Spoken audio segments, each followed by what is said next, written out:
Chapter 13. Saul was 30 years old when he became king, and he reigned over Israel 42 years.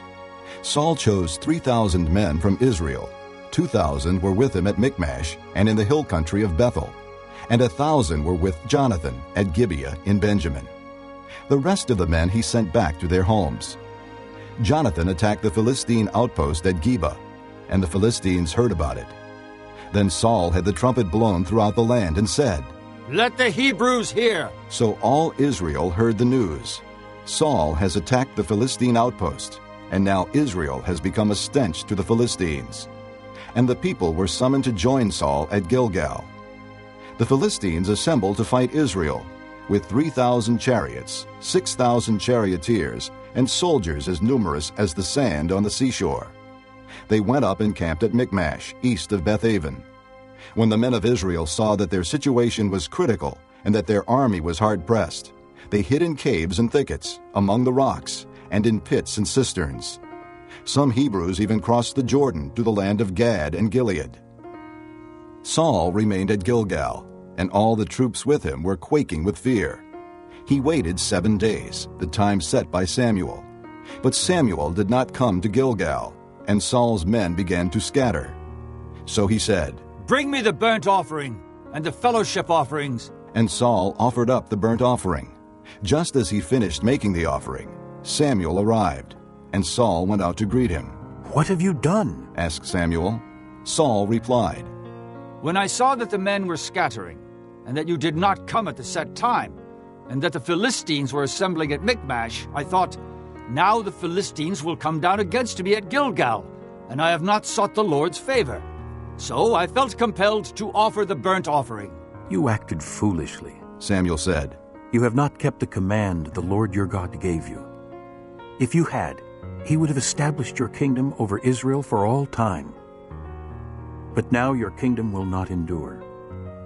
The Lord has sought out a man after his own heart and appointed him leader of his people, because you have not kept the Lord's command." Then Samuel left Gilgal and went up to Gibeah in Benjamin, and Saul counted the men who were with him. They numbered about 600.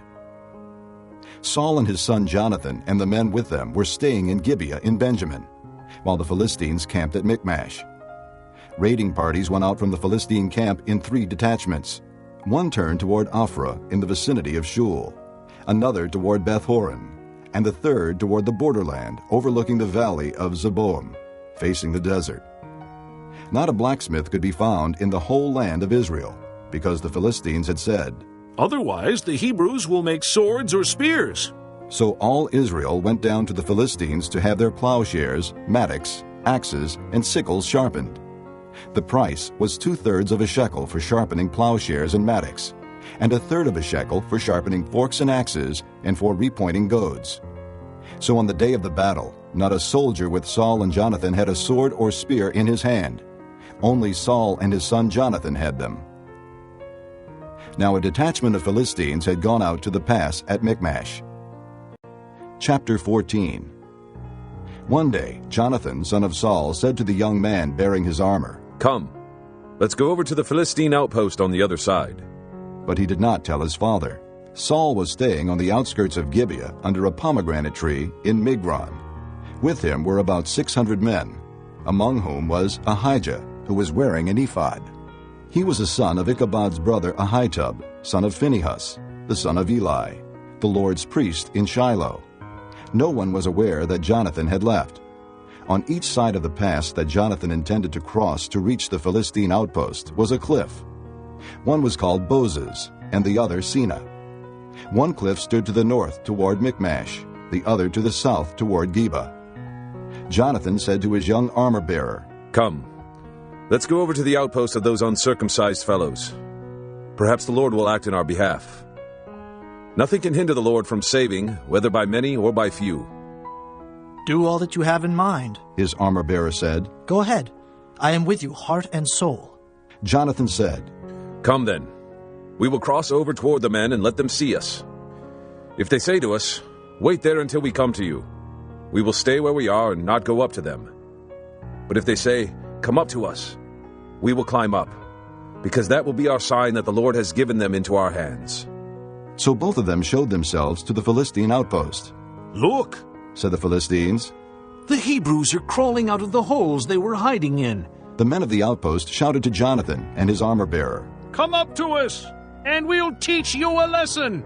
So Jonathan said to his armor-bearer, Climb up after me. The Lord has given them into the hand of Israel. Jonathan climbed up, using his hands and feet, with his armor-bearer right behind him. The Philistines fell before Jonathan, and his armor-bearer followed and killed behind him. In that first attack, Jonathan and his armor-bearer killed some 20 men in an area of about half an acre. Then panic struck the whole army, those in the camp and field, and those in the outposts in raiding parties, and the ground shook. It was a panic sent by God. Saul's lookouts at Gibeah in Benjamin saw the army melting away in all directions. Then Saul said to the men who were with him, Muster the forces and see who has left us. When they did, it was Jonathan and his armor-bearer who were not there. Saul said to Ahijah, Bring the ark of God. At that time it was with the Israelites. While Saul was talking to the priest, the tumult in the Philistine camp increased more and more. So Saul said to the priest, Withdraw your hand. Then Saul and all his men assembled and went to the battle. They found the Philistines in total confusion, striking each other with their swords. Those Hebrews who had previously been with the Philistines and had gone up with them to their camp went over to the Israelites who were with Saul and Jonathan. When all the Israelites who had hidden in the hill country of Ephraim heard that the Philistines were on the run, they joined the battle in hot pursuit. So the Lord rescued Israel that day, and the battle moved on beyond Bethaven. Now the men of Israel were in distress that day, because Saul had bound the people under an oath, saying, Cursed be any man who eats food before evening comes, before I have avenged myself on my enemies. So none of the troops tasted food. The entire army entered the woods, and there was honey on the ground. When they went into the woods, they saw the honey oozing out, yet no one put his hand to his mouth, because they feared the oath. But Jonathan had not heard that his father had bound the people with the oath. So he reached out the end of the staff that was in his hand and dipped it into the honeycomb. He raised his hand to his mouth, and his eyes brightened.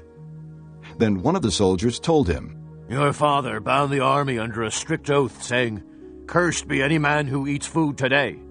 That is why the men are faint. Jonathan said, My father has made trouble for the country. See how my eyes brightened when I tasted a little of this honey. How much better it would have been if the men had eaten today some of the plunder they took from their enemies. Would not the slaughter of the Philistines have been even greater? That day, after the Israelites had struck down the Philistines from Michmash to Ajalon, they were exhausted. They pounced on the plunder, and taking sheep, cattle, and calves, they butchered them on the ground and ate them, together with the blood. Then someone said to Saul, Look, the men are sinning against the Lord by eating meat that has blood in it. You have broken faith, he said. Roll a large stone over here at once. Then he said, Go out among the men and tell them, Each of you bring me your cattle and sheep, and slaughter them here and eat them. Do not sin against the Lord by eating meat with blood still in it. So everyone brought his ox that night and slaughtered it there. Then Saul built an altar to the Lord. It was the first time he had done this. Saul said, Let us go down after the Philistines by night, and plunder them till dawn, and let us not leave one of them alive. Do whatever seems best to you. They replied. But the priest said, Let us inquire of God here. So Saul asked God, Shall I go down after the Philistines? Will you give them into Israel's hand? But God did not answer him that day. Saul therefore said, Come here, all you who are leaders of the army, and let us find out what sin has been committed today. As surely as the Lord who rescues Israel lives, even if it lies with my son Jonathan, he must die. But not one of the men said a word. Saul then said to all the Israelites, You stand over there. I and Jonathan my son will stand over here. Do what seems best to you. The men replied. Then Saul prayed to the Lord, the God of Israel. Give me the right answer. And Jonathan and Saul were taken by lot, and the men were cleared. Saul said, Cast the lot between me and Jonathan my son. And Jonathan was taken. Then Saul said to Jonathan, Tell me what you have done. So Jonathan told him, I merely tasted a little honey with the end of my staff, and now must I die? Saul said, May God deal with me, be it ever so severely, if you do not die, Jonathan. But the men said to Saul, Should Jonathan die, he who has brought about this great deliverance in Israel? Never. As surely as the Lord lives, not a hair of his head will fall to the ground, for he did this today with God's help. So the men rescued Jonathan, and he was not put to death. Then Saul stopped pursuing the Philistines, and they withdrew to their own land. After Saul had assumed rule over Israel, he fought against their enemies on every side: Moab, the Ammonites, Edom, the kings of Zobah, and the Philistines. Wherever he turned, he inflicted punishment on them. He fought valiantly and defeated the Amalekites, delivering Israel from the hands of those who had plundered them. Saul's sons were Jonathan, Ishvi, and Malchishua. The name of his older daughter was Merab, and that of the younger was Michal. His wife's name was Ahinoam, daughter of Ahimaaz. The name of the commander of Saul's army was Abner, son of Ner, and Ner was Saul's uncle. Saul's father Kish and Abner's father Ner were sons of Abiel. All the days of Saul there was bitter war with the Philistines, and whenever Saul saw a mighty or brave man, he took him into his service. Chapter 15. Samuel said to Saul, I am the one the Lord sent to anoint you king over his people Israel. So listen now to the message from the Lord. This is what the Lord Almighty says. I will punish the Amalekites for what they did to Israel when they waylaid them as they came up from Egypt. Now go, attack the Amalekites and totally destroy everything that belongs to them. Do not spare them. Put to death men and women, children and infants, cattle and sheep, camels and donkeys. So Saul summoned the men and mustered them at Telaim, 200,000 foot soldiers and 10,000 men from Judah. Saul went to the city of Amalek and set an ambush in the ravine. Then he said to the Kenites, Go away, leave the Amalekites, so that I do not destroy you along with them. For you showed kindness to all the Israelites when they came up out of Egypt. So the Kenites moved away from the Amalekites. Then Saul attacked the Amalekites all the way from Havilah to Shur, to the east of Egypt. He took Agag, king of the Amalekites, alive, and all his people he totally destroyed with the sword. But Saul and the army spared Agag and the best of the sheep and cattle, the fat calves and lambs, everything that was good. These they were unwilling to destroy completely, but everything that was despised and weak they totally destroyed. Then the word of the Lord came to Samuel.